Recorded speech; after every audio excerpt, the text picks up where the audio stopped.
여러분 안녕하십니까? 이번 강의는 MGH 암센터 시니어 임상 영양사로 계시는 캐롤 설리반 간호사의 위암의 영양적 고려라는 강의를 이제 말씀드리고자 합니다.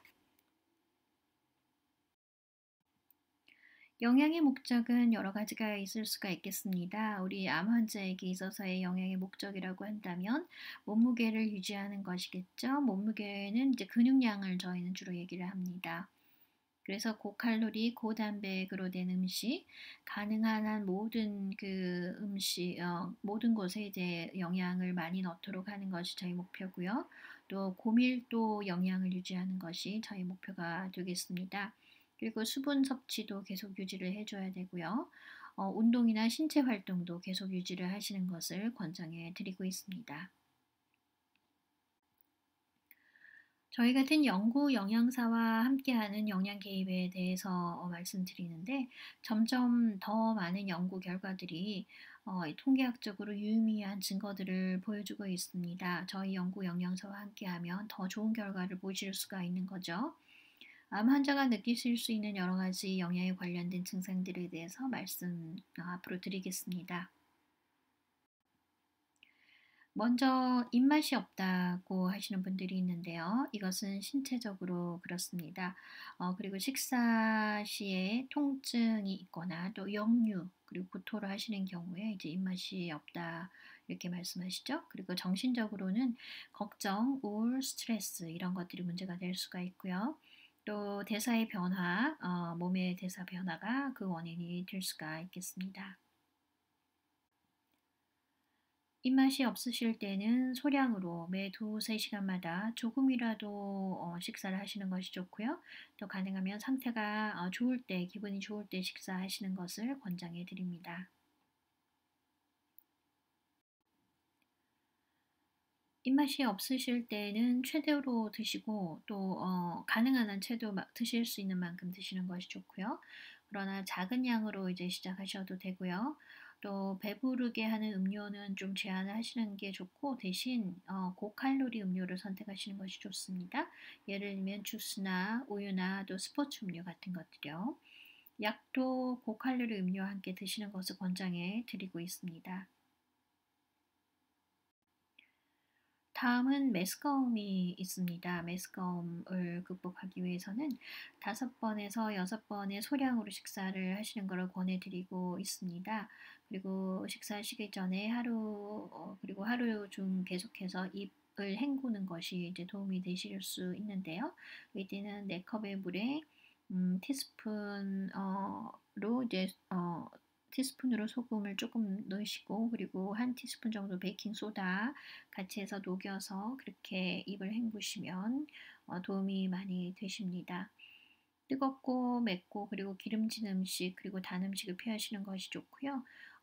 차거나 실온 음식을 피하시고 드시고 그리고 과일 주스나 스포츠 음료나 소다를 이렇게 살짝살짝 드시는 것이 좋습니다. 딱딱한 사탕이나 민트나 레몬 사탕을 또 먹어보시면 또 괜찮아지실 때도 있습니다. 마른 그리고 전분이 많은 짭짤한 음식을 또 드셔보시기를 권장을 드리는데 예를 들면 프리첼이나 솔틴, 감자, 국수, 시리얼 이런 것들이 있을 수가 있겠습니다. 그리고 진저 에일이나 생강 캔디 같은 것도 도움이 되고요. 페퍼민트, 생강, 민트 캔디 이런 것도 드셔보시기 바랍니다. 메스꺼움이 좀 나아질 수도 있습니다. 자, 설사의 증상이 있으신 분들도 있으실 겁니다.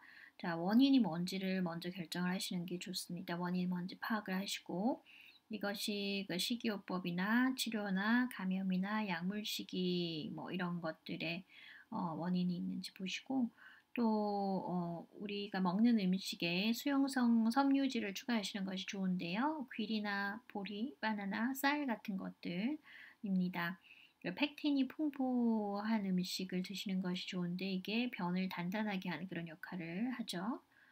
불용성 섬유질은 좀 제한을 하시는 것이 좋습니다. 이거 불용성 섬유질은 주로 생과일이나 야채나 통곡물, 그리고 견과류, 씨앗 이런 것들이 들어있는데요. 좀 제한하시고 유제품을 좀 피하실 것이 좀 필요할 수도 있습니다. 근데 천연 프로바이오틱스로 인해서 요구르트는 대체적으로 괜찮긴 합니다. 손실된 전해질을 대체하는 유체 소비를 증가시키시는데요. 대신 단 음료나 설탕, 알코올 같은 거는 이거 조금 피해 주시고, 전해질을 대체하기 위해서 고나트륨 그리고 고칼륨 음식을 좀 드시고 섭취를 하시는 것이 좋겠습니다. 변비를 살펴보겠습니다. 변비를 낫게 하기 위한 권장 사항으로는 아무래도 규칙적인 시간에 식사를 하시는 것이 좋고요. 또 활동을 증가시키시면 도움이 되십니다. 자두 주스를 이용을 하기도 하는데 충분한 수분 섭취, 하루에 뭐 8컵에서 10컵 정도 물을 많이 드시는 것이 좋습니다. 그리고 의사가 괜찮다고 하면 식단에서 섬유질을 조금 늘리시는 것도 괜찮은데 밀기울이나 통곡물빵이나 뭐 시리얼 이런 것들이 되겠습니다. 과일과 채소, 팝콘, 마른 콩 이런 것들도 괜찮습니다.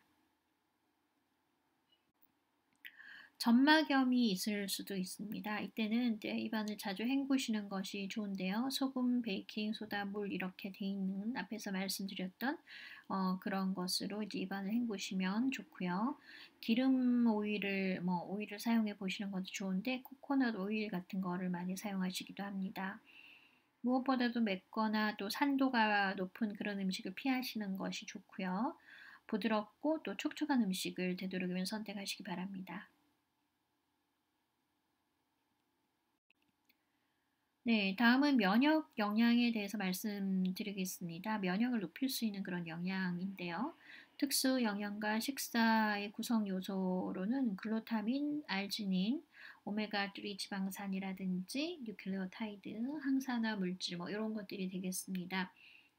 면역 반응을 향상시키기 위해서 설탕이나 스트레스에 대한 대사 반응을 조절을 하고 또 감염과 병원에 있는 그 길이를 줄일 수 있는 그런 결과가 있다고 합니다.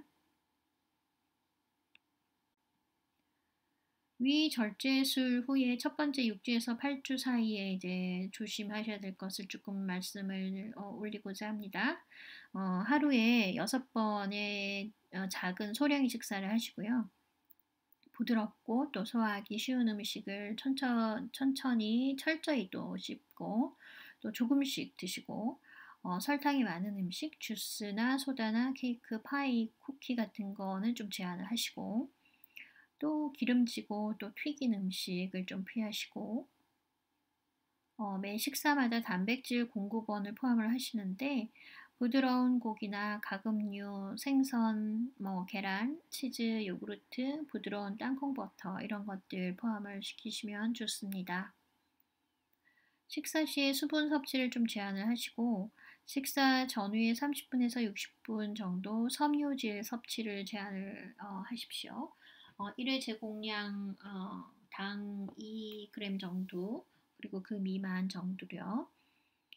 식사하신 후에 15분 정도 누워 계시는 것이 좋은데요. 이렇게 누워 계시면 장을 통한 음식의 이동을 좀 늦출 수가 있습니다.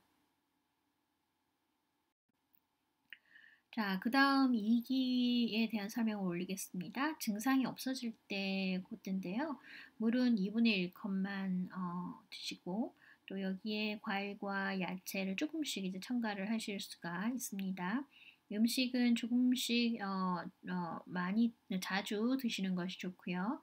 또 칼로리, 단백질, 비타민, 미네랄 체크에 도움되는 웹사이트가 있습니다. 그래서 그것도 웹사이트 같은 거 참고하시면 좋으실 것 같습니다.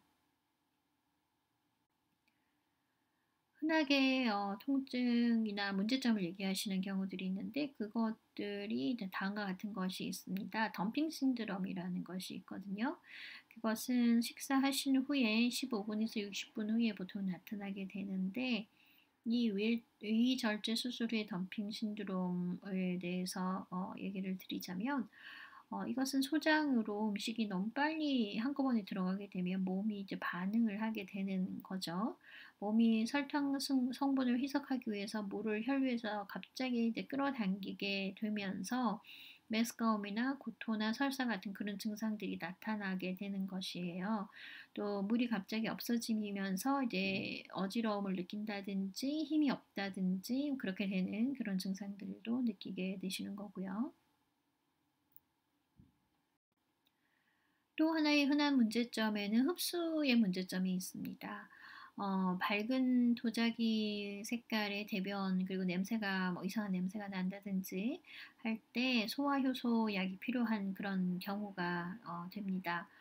소화 효소와 음식이 섞이는 시간을 늘리고 또 소화 효소의 생산도 늘리고 또 음식당 소화 효소 이렇게 줄이고 요런 그 작용들이 필요한데요.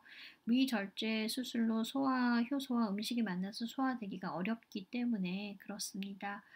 의사와 상의를 해 주시면 좋겠습니다. 그 다음에 흔한 문제점들로는 락토스 소화가 어려운 것이 있는데요. 증상은 뭐 속이 안 좋고 설사를 한다든지 그리고 보통 유제품을 섭취하고 2시간 내에 그렇습니다. 그리고 소량은 괜찮고요. 요거트는 또 괜찮기도 합니다. 부드러운 치즈나 또 오래된 치즈는 또 괜찮기도 하거든요. 그래서 이런 것들도 한번 한번 드셔보시기 바랍니다. 비타민과 미네랄에 대해서 말씀을 드리겠습니다. 소화효소의 손실과 단백질의 미산소화로 인해서 비타민 B12, 엽산, 그리고 철, 그리고 칼슘 이런 것들이 영향을 받게 되는데요. 그래서 철분과 함께 매일 종합 비타민제를 권장을 해드리고 있습니다. 또 씹을 수 있거나 또 액체 상태로 되어 있는 것이 가장 흡수가 잘 되겠죠. 그리고 철분 결핍이 매우 흔하기 때문에 이것도 신경을 쓰시는 것이 좋습니다. 그리고 흡수를 위해서 비타민 C 공급원을 포함하시는 것이 좋겠어요. 골다공증으로 장기적인 뼈 건강이 위험해질 수가 있는데요. 그래서 이제 칼슘 보충제를 드시면 좋은데, 칼슘 보충제는 1500mg 하루에 이제 드시는 거고, 용량은 뭐 하루에 500 mg으로 나누어서 이제 하루에 나누어서 드시면 좋으실 것 같습니다. 그리고 더 나은 흡수를 위해서 구연산 칼슘을 선택을 하시는 것이 좋고요. 또 비타민 D는 매일 800에서 1000 정도 되는 거를 드시면 좋습니다. B12를 이제 주사로 맞거나 아니면은 혀 밑에 이렇게 넣어서 녹여서 드시는 거 처음에는 하루에 이제 1000mg 정도 드시고 그 다음에는 매월 이렇게 받으시면 되겠습니다. 가장 잘 흡수되는 엽산, 철, 황산염 이런 것도 이제 고려를 해보시면 좋고요. 그 외 식사 보충제에 대해서 이제 질문하시는 분들이 있는데요. 가능하면 모든 영양분은 이제 음식에서 섭취하시도록 하시는 것이 좋습니다. 왜냐하면 알려지지는 않았지만 저에게 환자분들에게 해가 될 수도 있는 그런 가능성도 있기 때문에 저희가 많이 권해드리지는 않고 있습니다. 건강한 식사는 여러 가지 구성 요소들이 조금씩 이제 골고루 분포가 되어지는 그런 경우를 얘기를 하고 있습니다. 건강한 식사를 위해서 여러 가지 자료들이 있는데 그걸 좀 소개를 올리도록 하겠습니다. 이런 웹사이트들에서 이 건강한 영양에 대한 그런 자료들을 올려드리고 있습니다. 참고하시기 바랍니다. 오늘 강의 들어주셔서 대단히 감사합니다.